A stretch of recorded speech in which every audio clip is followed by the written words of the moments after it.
Assalamualaikum warahmatullahi wabarakatuh. Kembali lagi bersama saya Bimbi Aditya Tirta. Pada kesempatan kali ini kita akan membahas mengenai pengaruh pemilihan frekuensi sampling pada efek audio. Kita akan coba pada aplikasi Jupyter Notebook menggunakan bahasa Python. Nah, di sini kita langsung buka Jupyter Notebooknya.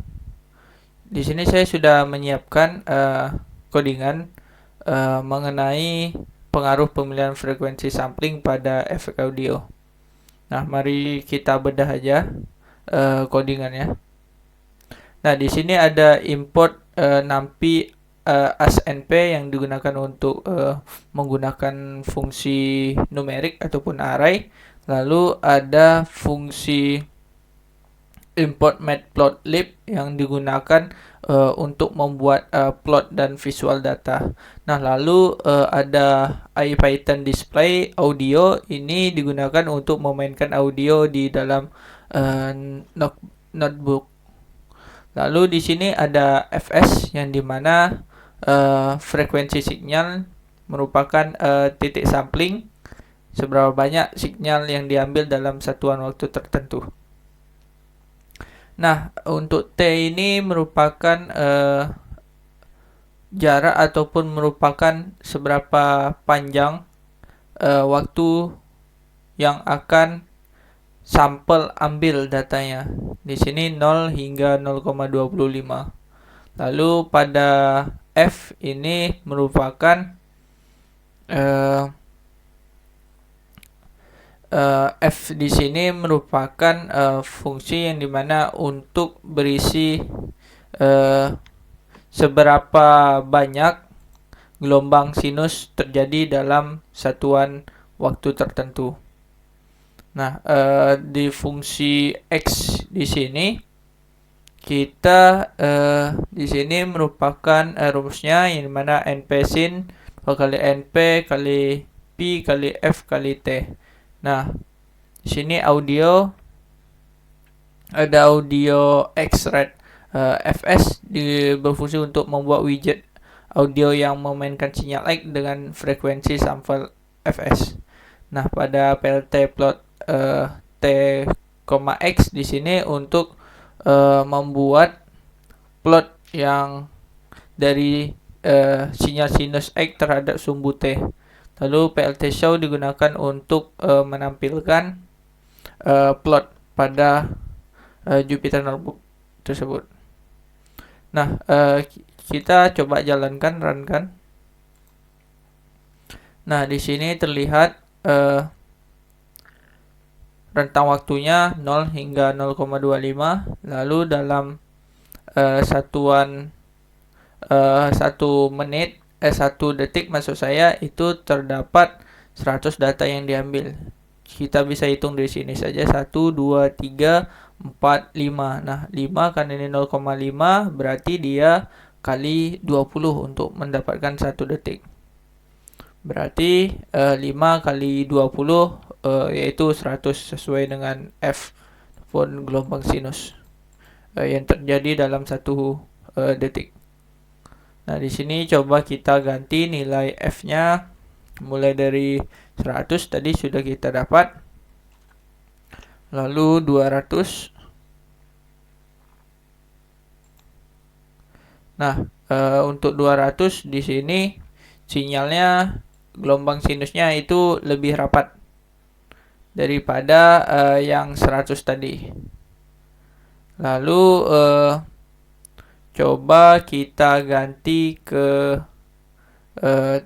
300 ataupun 250, kita naikkan perlahan.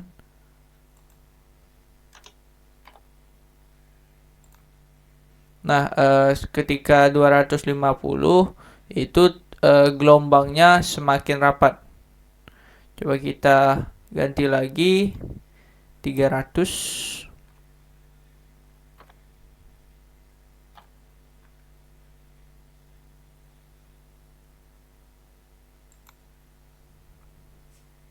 Nah, di sini semakin rapat. Dan semakin tidak stabil. Coba kita naikkan 400. Nah, di sini makin tidak stabil datanya. Kita naikkan lagi, mulai tidak stabil datanya, kita coba 600. Nah, di sini makin parah, makin tidak stabil datanya. Kita coba naikkan lagi ke 1000.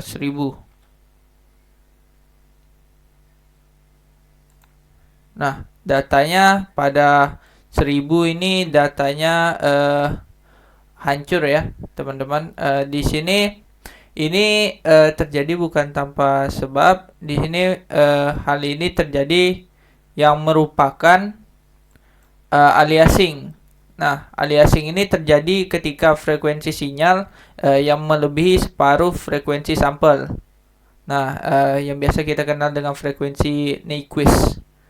Nah, dalam kasus ini kan nilai dari F ini hampir mendekati ataupun hampir sama dari Fs.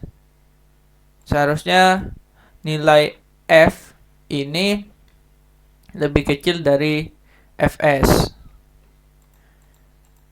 Coba kita ganti ini ke 3000. Maka mungkin sinyalnya akan stabil lagi. Nah, sini karena coba kita panjangkan menjadi 1 detik. Masih berarti ini kita coba 100.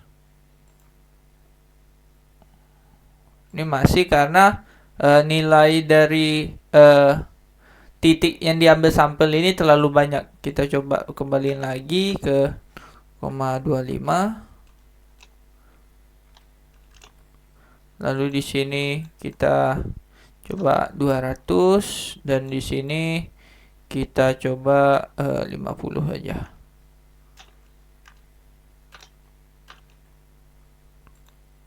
Nah, gelombangnya stabil karena F ini tidak sampai 2 kali dari 200 ini. Nah, jika F ini dikali 2 itu hampir mendekati 200, maka sinyalnya akan semakin jelek. Nah, ini kalau F kita kali 2 itu hanya 100, berarti setengah dari Fs. Belum mendekati. Jika ini kita ganti 200 ataupun 100, nah jika 100 dikali 2 itu akan mendekati 200 ataupun sama dengan 200, maka sinyalnya mungkin akan jelek. Nah, tidak stabil ya. Nah, inilah namanya aliasing, yang dimana terjadi ketika frekuensi sinyal yang melebihi separuh frekuensi sampel. Mungkin segitu aja yang dapat saya sampaikan. Jika teman-teman ada pertanyaan, mungkin boleh ditanya. Lebih dan terkurang saya mohon maaf. Wabillahi taufiq wal hidayah. Wassalamualaikum warahmatullahi wabarakatuh.